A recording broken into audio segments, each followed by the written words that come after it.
Hi all, it's Teresa in Gemma's house. Well, this week I worked on finishing the mantle on my faux fireplace that I made in the last couple weeks. And I am happy with the way it turned out. And I also wanted to put brick on the wall above the fireplace, and that's faux brick. So let me show you how I did it. Okay, so since the bottom of the mantle turned out to be pretty heavy, I wanted to use these leftover pieces of laminate wood flooring for the top of the mantle because they're lighter than any other wood I would have been able to buy. So I measured and I just cut these to be 1/4 inch wider than the mantle on both sides. And I'm just adhering them in the back with duct tape. You could glue them too, I guess, if you wanted. And 2 of the boards together gave me almost the depth I needed to cover the mantle. I decided to use this 1x2 that I had left over from an old project to adhere it to the wall, and then I'll put the mantle top right up against that. But it had a bow to it, so I knew I would have to screw this piece of wood into the wall studs. And I made sure to paint it first before I did that. So now I'm just applying the construction adhesive onto the top of the mantle to glue the top boards on.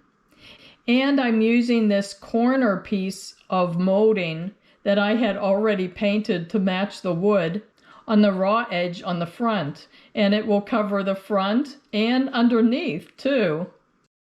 And I'm just using a simple thin molding on the sides. And I make sure to tape these moldings on after I've applied the glue, just to make sure they don't slip out of place until the glue sets. And here's the other side before I had painted it. I just wanted to show you how it covers the raw edges of that top ledge of the mantle really nicely. And I did remove that glob of glue that's on the left side.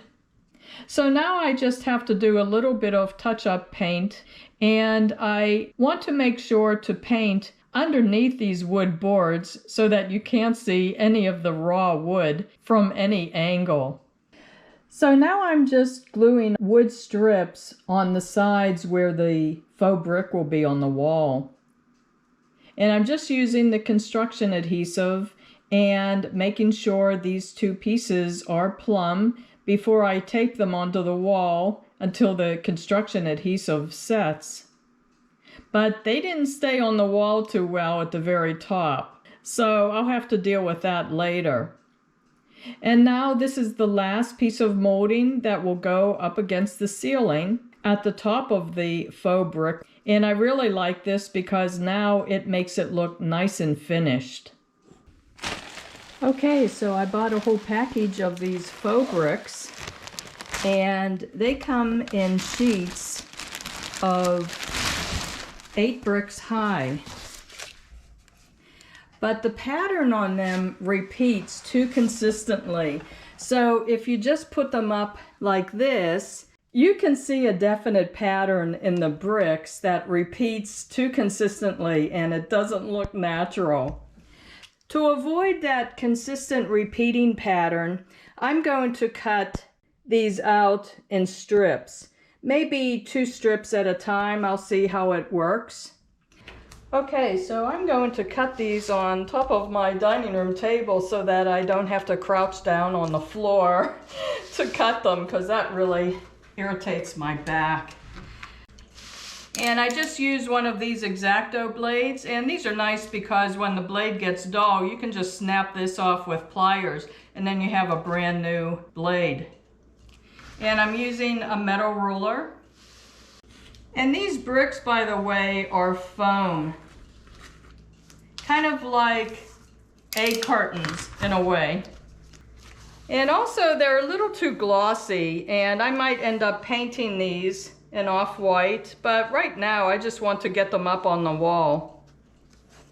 And of course my main objective is to get that first row of bricks level. and then all the other bricks below it, I'm going to check with a level as I put them on the wall too. Okay, so the wall measurement is 59 1/4. So this top row, to center it, I'm actually going to leave this half brick on here. And 59 1/4 comes to right here. So that's another half brick. So that will work well. I just have to cut these two half bricks off so I can position these two full bricks beside each other.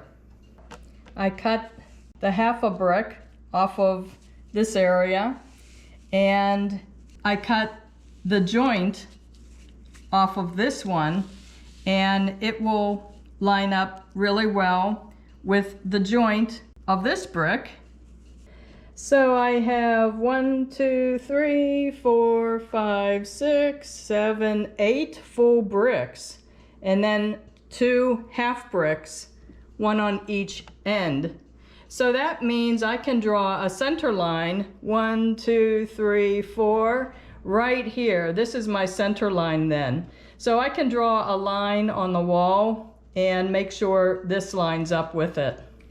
So I started drawing guidelines on the wall, both horizontal ones and vertical ones too, to line up the joint lines, the spaces between the bricks. But I still used a level to make sure each brick was level. And I had to keep looking at each row to make sure the brick designs weren't repeating too obviously.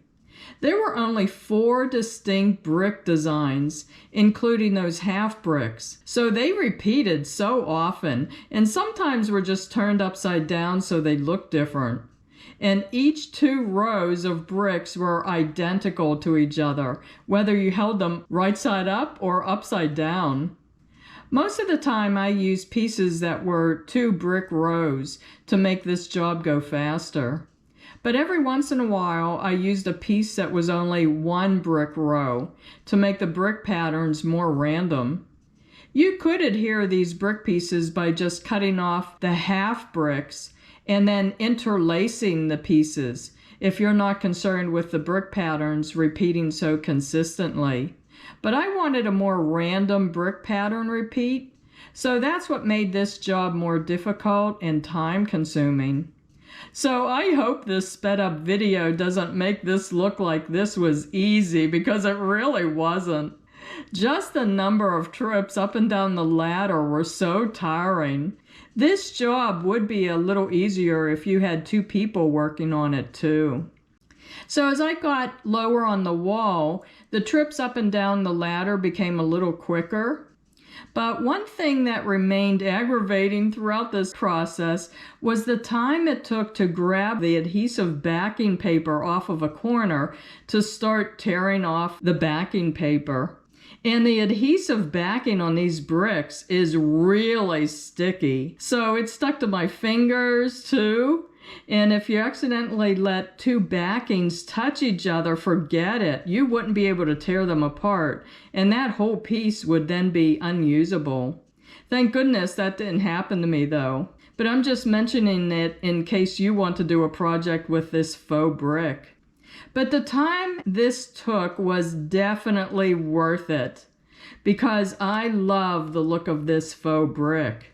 And there are so many different ways that you can paint it and decorate it later to make it look very different, depending on what your decorating design is going to be.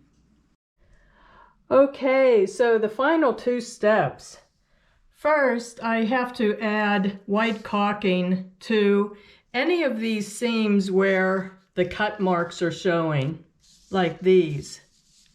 And in some areas I had cut close to the brick, and so the wall is actually showing too.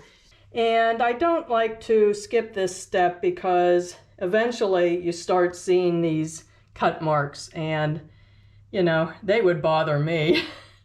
So after I do the caulking, then I can paint, and then it's finished.